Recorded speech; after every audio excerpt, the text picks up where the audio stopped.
Assalamualaikum warahmatullahi wabarakatuh. Alhamdulillahirabbil alamin wa bihi nasta'in. Amma ba'du. Pada kali ini kita sudah memasuki bulan Ramadan. Dunia yang kita hadapi saat ini berbeda dengan dunia yang kita hadapi tahun lalu.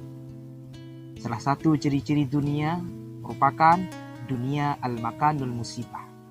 Dunia merupakan tempat musibah, tempat ujian. Allahu Akbar, 3 bulan ke belakang barangkali kita sedang diuji dengan sebuah wabah penyakit yang sangat berbahaya. Mungkin di beberapa negara sudah menjadi musuh yang sangat nyata terhadap penyakit ini. Di Indonesia juga demikian. Berapa waktu yang lalu pemerintah sudah memberikan peringatan kepada kita terkait dengan wabah penyakit ini. Ini musibah. Dan ini memang dunia tempatnya. Terus Ustadz, haruskah kita takut? Enggak. Haruskah kita gelisah? Enggak. Haruskah kita panik? Biasa saja. Apa yang kita panikkan? Kematiankah? Bukankah setiap kita pasti akan mati? Bukankah setiap manusia pasti akan menjemput yang namanya kematian? Orang beriman tidak takut mati. Orang beriman tidak cari mati. Orang beriman tidak gelisah dengan mati. Justru orang beriman mempersiapkan persiapan terbaik untuk menghadapi kematian. Maka tugas kita untuk menghadapi musibah yang melanda ini. Bagaimana dalam firman Allah?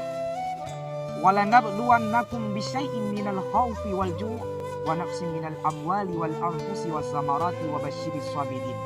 Tugas kita hanya sabar menghadapinya. Bagaimana caranya? Tentu ikhtiar. Bagaimana Kemenkes memberikan peringatan kepada kita agar seringkali cuci tangan menggunakan sabun di waktu yang sekarang ini. Yang sakit, yang batuk, yang pilek menggunakan masker.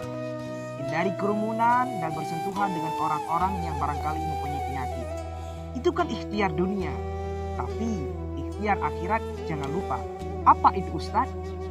Alladzina idza asabathum musibah qalu inna lillahi wa inna ilaihi raji'un. Apabila datang musibah kepada kita, maka kembalikan semuanya kepada Allah Subhanahu wa taala. Kullu da'in dawaun. Setiap penyakit pasti ada obatnya. Maka mohon maaf kalau dengan datang virus corona ini tidak bisa membuat kita semakin dekat kepada Allah Subhanahu wa taala, maka butuh musibah macam apa lagi yang Allah berikan kepada kita.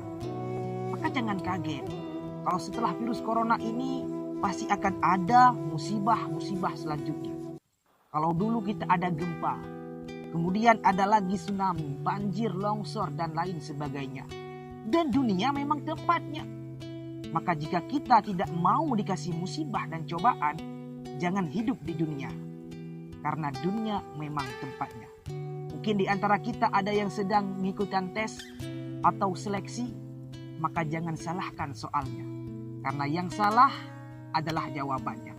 Kalau saat ini kita sedang dilanda musibah, mungkin di keluarganya, mungkin di rumah tangganya, di pekerjaannya, maka jangan mengeluh. Karena Allah tidak mungkin memberikan suatu beban kepada hambanya kecuali di luar kemampuannya. Corona didatangkan ke kita bukan tanpa sebab. Karena Allah paham kita bisa mengantisipasinya. Allah paham kita bisa mengatasinya. Karena Allah paham kita bisa menyelesaikannya. Maka oleh karena itu, mari kita jadikan musibah ini sebagai pelajaran bagi kita. Dan itu memang ciri-cirinya. Kemudian, dunia al-makanul ibadah. Dunia merupakan tempatnya ibadah.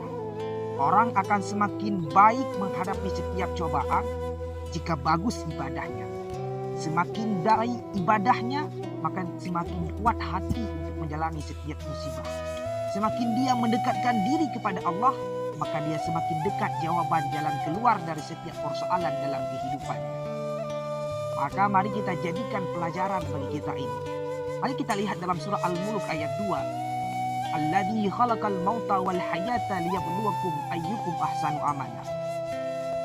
Dialah Allah yang menjadikan kita sebagai kematian dan kehidupan.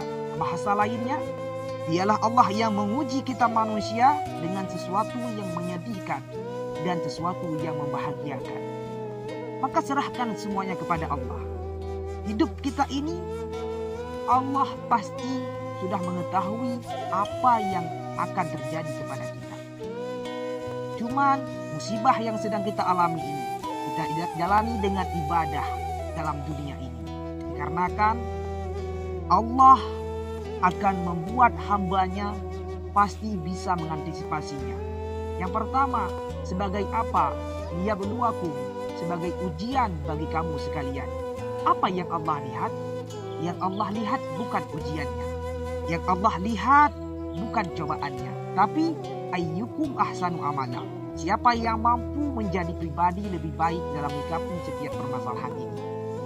Maka sahabatku yang dimuliakan oleh Allah Subhanahu wa taala, dengan datangnya musibah ini, mungkin dengan virus corona ini tidak bisa membuat kita semakin dekat kepada Allah, maka butuh virus macam apa lagi yang Allah berikan kepada kita. Dengan datangnya banjir, longsor, tsunami dan lain sebagainya, tidak bisa membuatkan kita untuk semakin beribadah kepada Allah. Butuh musibah macam apa lagi?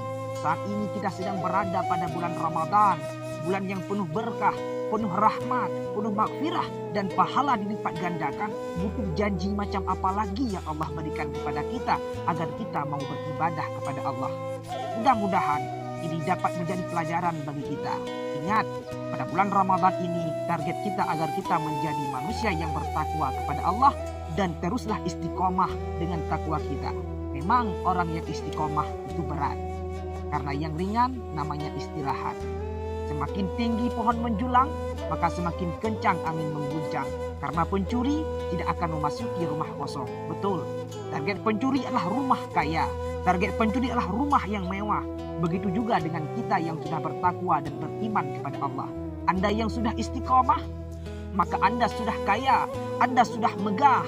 Maka iblis adalah sasaran kepada Anda untuk dapat kembali lagi kepada jalan yang tidak benar yang di sisi Allah Subhanahu wa taala. Hanya ini yang dapat saya sampaikan. Assalamualaikum warahmatullahi wabarakatuh.